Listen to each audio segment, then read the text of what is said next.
This is the parking lot of the Lee County School District Administration Building located in Fort Myers, Florida.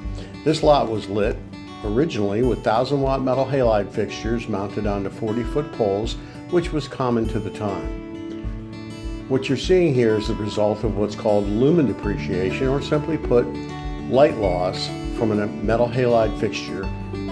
As they age, they simply produce less and less light.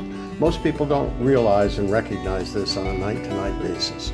But as you can see, when replacing them with LED, the change is tremendous.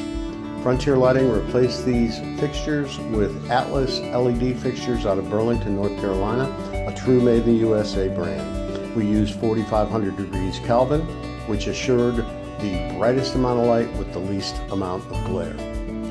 We were able to save the school district 75% of the energy on this parking lot while providing them with maximum security as per their wishes. If you would like to talk to us about our options and choices, please contact us today and we'll show you a better way to light your facility.